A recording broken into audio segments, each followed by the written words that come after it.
Hi, today I've been inspired by RobertFithen from the vinyl community, and that's Fithen, not Fithen or Fiffen, Fithen, RobertFithen. So you should, if you haven't checked out his videos in the vinyl under the vinyl community tag, then I think you should. I was watching a video of his yesterday where he selected 10 5-star albums, and I thought, that's bang on. And one of the things that he really was keen to mention, and I agree with him, is let's select 10 5-star albums, ones that you can play from beginning to end, and the time seems to fly by.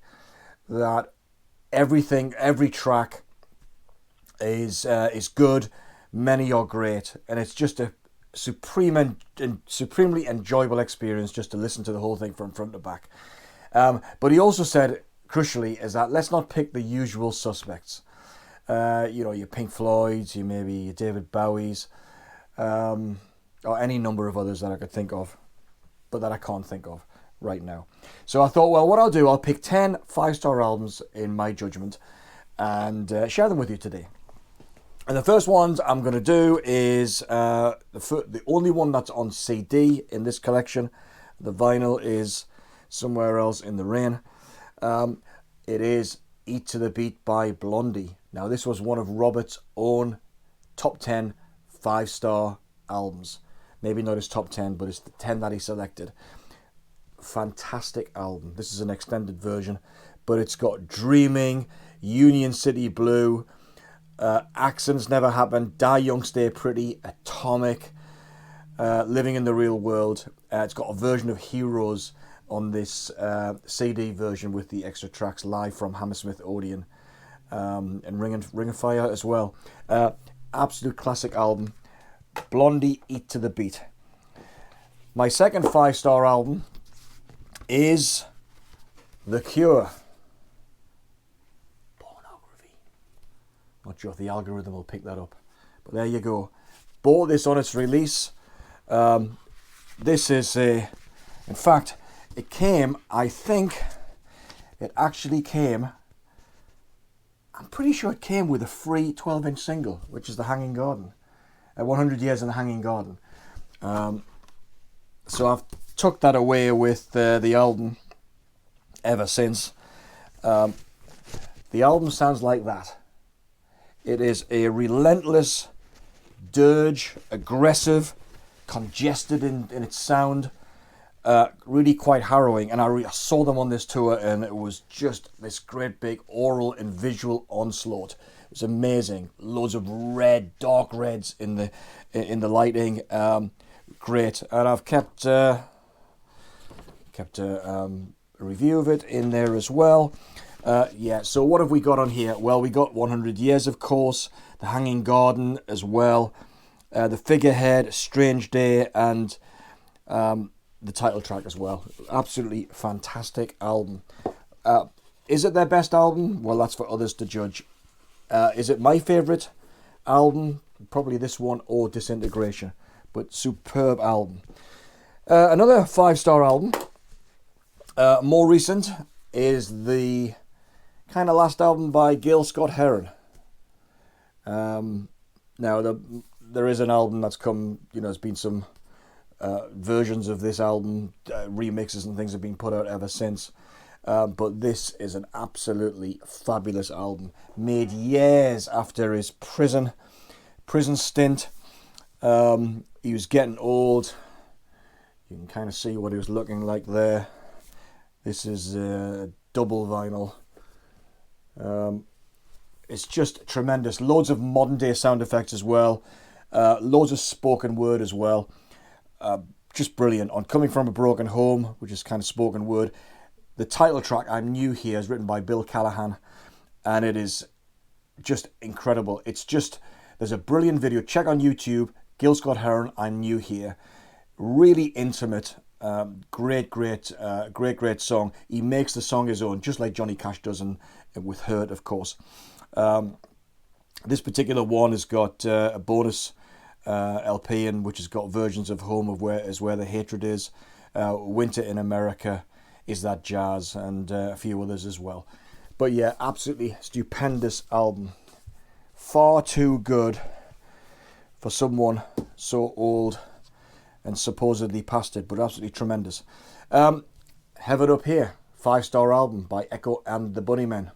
I've done a whole video on this. It's in the archive somewhere, but sounds just like its cover.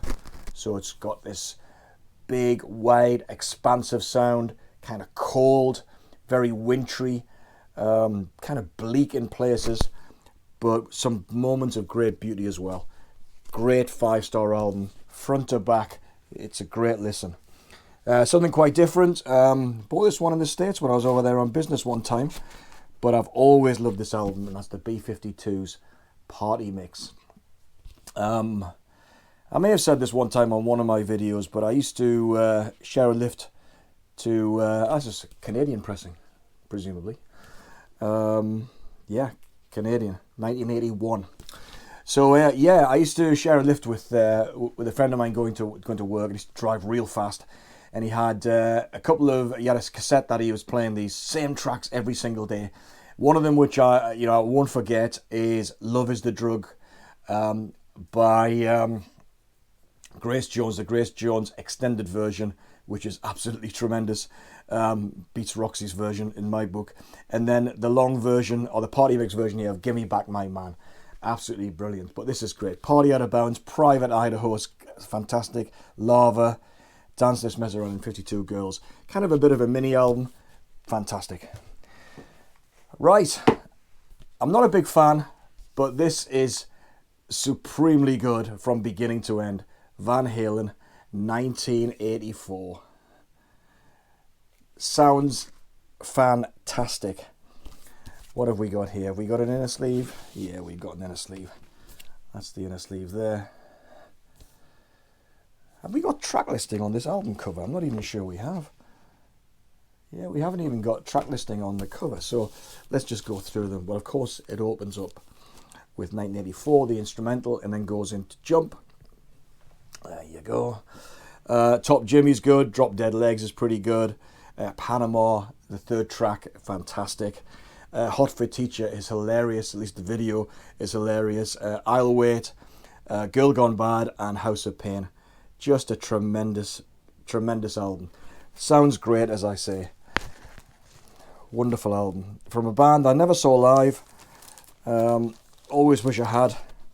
Friend of mine who used to, an old friend of mine who used to go and see them, said that for the first 20 minutes of the show you couldn't even tell what song they were playing. They were just jumping around on stage making a racket, but great fun. 5-star album number 1, 2, 3, 4, 5, 6, 7, 8, 9, 10. So 4 more. Right. Northeastern band Prefab Sprout, Andromeda Heights.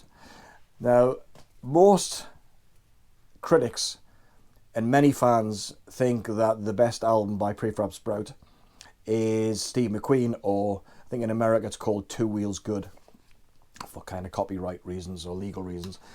I have got, my personal favourite is probably Jordan, The Comeback, but this one came out 90s or 2000s? 1998. 1998. Tremendous, tremendous album. Great melodies, great pop songs, intelligent lyrics, and really very, very dynamic sound as well. It just jumps out the speakers at you. It's wonderful.